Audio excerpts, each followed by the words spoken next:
Morning chaos and the penny obsession, coffee coats and the disposal's temperament. I still remember the first time I saw this particular morning unfold on the small screen in my parents' living room, the soft blue glow of the set casting long shadows across the carpet while the rest of the house slept.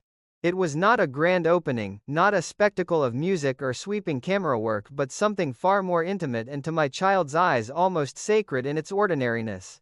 Lucy Carmichael stands in her kitchen, the air thick with the smell of yesterday's coffee. And the simple question of whether to pour one more cup becomes a miniature courtroom drama.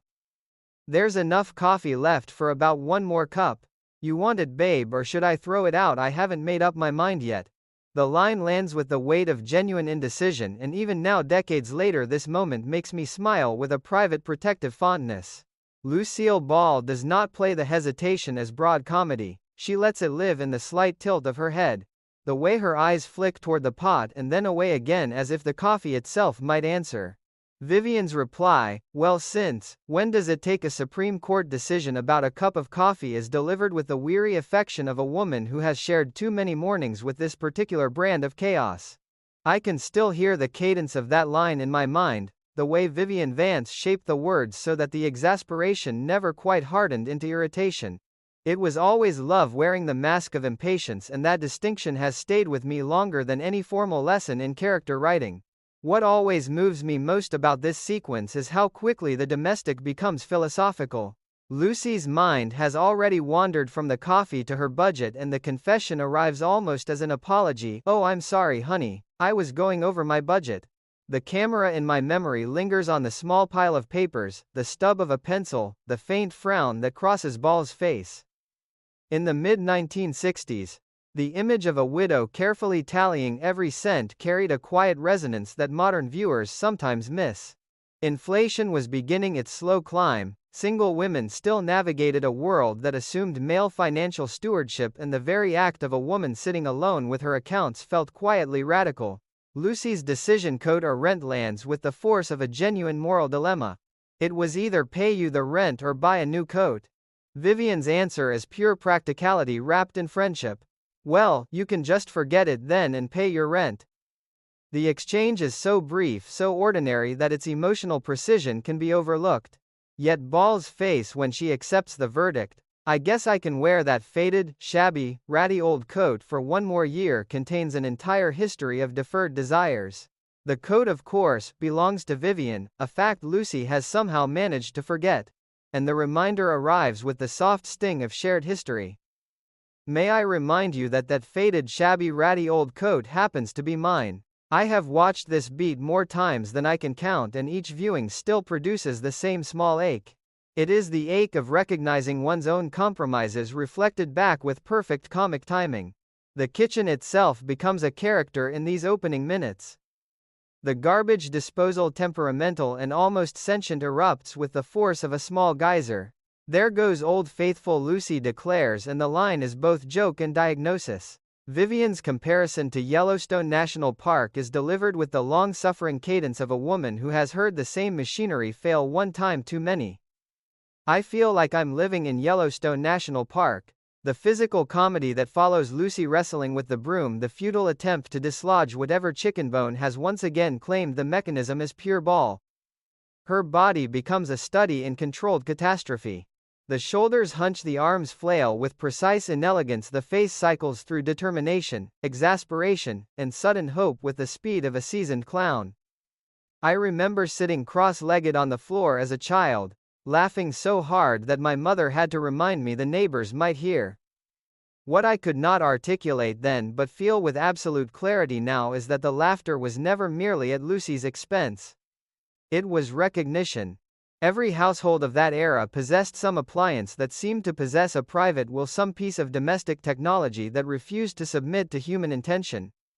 Ball simply elevated the struggle to the level of high art. The transition from the disposal's rebellion to the penny is handled with the lightness of a magician's sleight of hand. Jerry's offhand mention of the coin he received the previous week, "Remember that penny you gave me last week," opens a door that Lucy cannot resist walking through. The coin collector's book appears, and suddenly, the kitchen table becomes an altar of possibility. It says right here in my coin collector's book that it's worth 50 cents. The discovery of the 1927's Lincoln penny is treated with the reverence usually reserved for religious relics. Ball's eyes widen, her voice climbs half an octave, and the entire atmosphere of the room shifts from domestic frustration to speculative fever. Vivian's measured response only fuels the fire. When the book reveals still greater treasures, an 1877 Indian head penny worth $800, the dream expands beyond all reasonable proportion. Lucy's rapid inventory of every coin in the house, the frantic checking of dimes and nickels and quarters, is a master class in escalating obsession.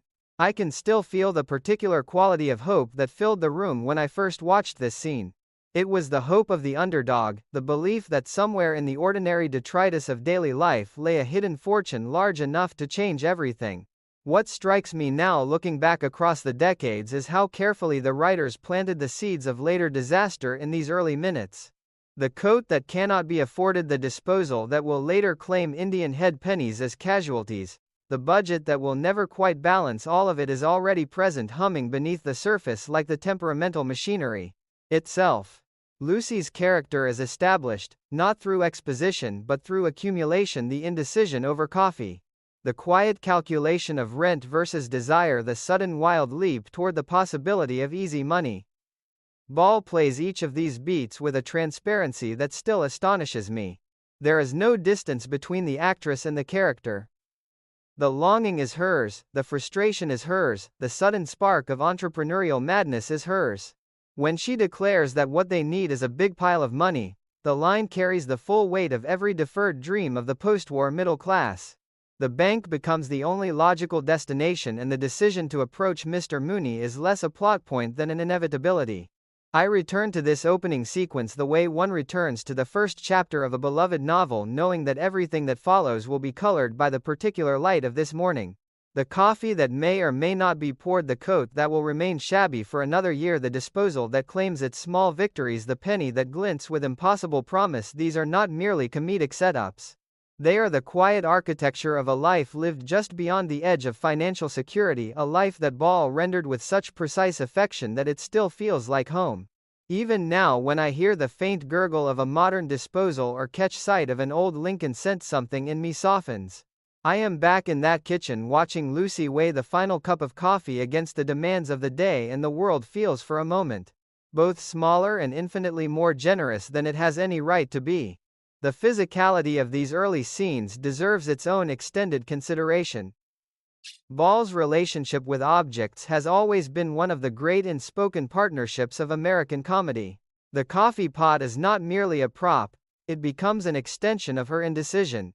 The broom she wields against the disposal is both weapon and confession of defeat. When the machine erupts again, there goes Old Faithful. Her entire body registers the betrayal with a full-body flinch that somehow remains elegant. I have spent years trying to articulate why this particular brand of physical comedy feels so intimate. Part of the answer, I believe, lies in the absence of distance.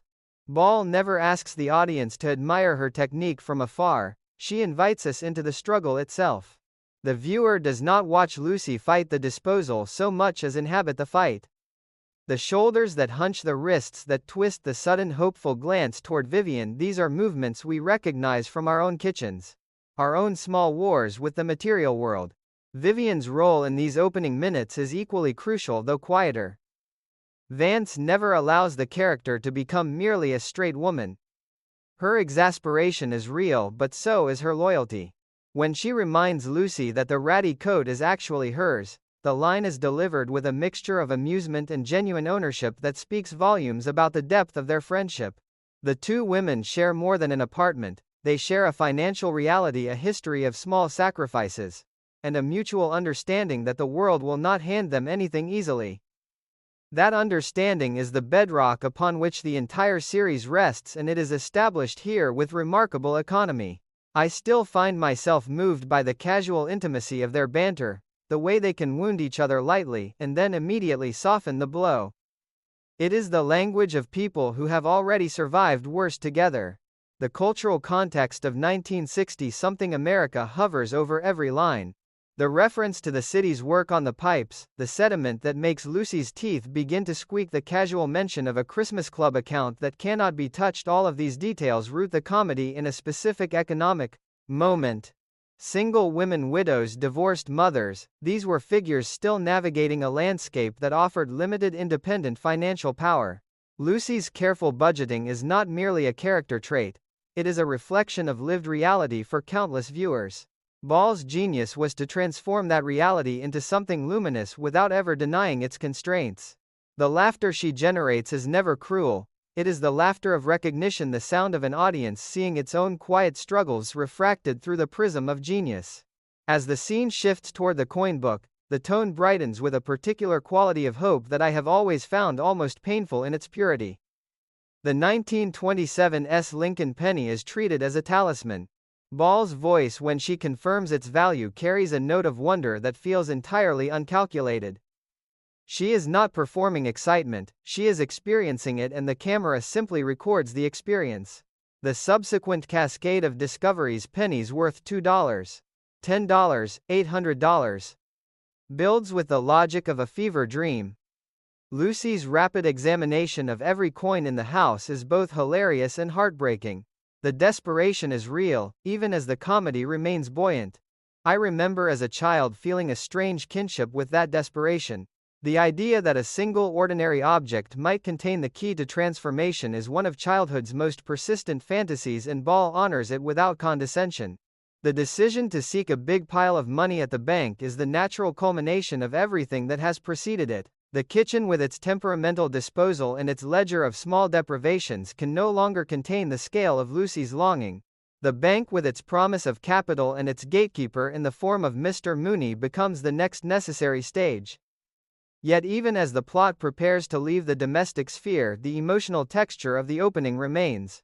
The coffee that may never be poured, the coat that will hang unused for another year, the disposal that claims its small victories, these images linger. They form the quiet baseline against which all subsequent chaos will be measured. I have returned to this sequence more times than I can count, sometimes in the middle of the night when sleep refuses to come, sometimes on gray afternoons when the world feels particularly heavy. Each return offers the same gift, the reminder that comedy of this order is not an escape from life but a deeper entry into it. Ball and Vance, working with material that could have been merely situational, create something that feels like memory itself, specific, textured, and inexhaustibly alive. The morning begins with a cup of coffee that may or may not be poured, and by the time the disposal has had its say and the penny has revealed its secret, the entire emotional architecture of the series has been quietly, perfectly established. That is the miracle of these opening minutes, and it is a miracle I continue to hold close, the way one holds a family story that somehow still explains everything.